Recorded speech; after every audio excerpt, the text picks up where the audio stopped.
छोट्या छोट्या गोष्टीतून गावखेडी सुधारण्याची संधी सरपंचांना आहे. स्वच्छ पाणी, शिक्षण, स्वच्छता, आरोग्य, वृक्षारोपण, निराधारांची सेवा या गोष्टीतून गावचा विकास साधता येतो. सरपंचांनी आई म्हणून गावची सेवा केली तर गाव आणि खेडी समृद्ध होण्यास वेळ लागणार नसल्याचं प्रतिपादन पाटोदाचे आदर्श सरपंच भास्कर पेरे पाटील यांनी केलंय. शुक्रवारी पुण्यश्लोक अहिल्यादेवी होळकर सोलापूर विद्यापीठातील राष्ट्रीय सेवा योजना विभाग आणि पीएम उषा विभाग यांच्या मार्फत आयोजित जिल्हास्तरीय सरपंच परिषदेचे उद्घाटन भास्कर पेरे पाटील यांच्या हस्ते झालं. यावेळी ते बोलत होते. या कार्यक्रमाच्या अध्यक्षस्थानी कुलगुरू प्राध्यापक प्रकाश महानवर हे होते. या प्रसंगी छत्रपती संभाजीनगरचे माजी जिल्हाधिकारी मल्लीनाथ कलशेट्टी, प्र कुलगुरू प्राध्यापक लक्ष्मीकांत दामा, कुलसचिव योगिनी घारे, विद्यार्थी विकास विभागाचे संचालक डॉक्टर केदारनाथ काळवणे, एनएसएसचे जिल्हा समन्वयक डॉक्टर वीरभद्र दंडे यांची प्रमुख उपस्थिती होती.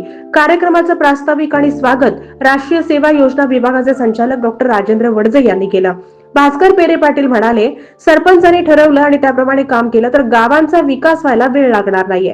आज मोठ्या प्रमाणात शासनाकडून निधी मिळतोय, त्याचप्रमाणे ग्रामनिधी सुद्धा मिळतोय.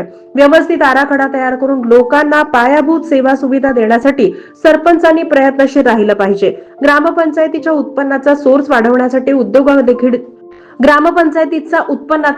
वाढवण्यासाठी उद्योगाकडे देखील वळलं पाहिजे असं आवाहन त्यांनी केलं. कुलगुरू प्राध्यापक प्रकाश महानवर म्हणाले, गावखेड्यांची उन्नती झाली तरच देशाची प्रगती होईल. 70% खेड्यांनी व्यापलेला आपला देश. आज गावखेडी सुधारण्यासाठी शासनाकडून विविध योजना राबवण्यात येत आहेत.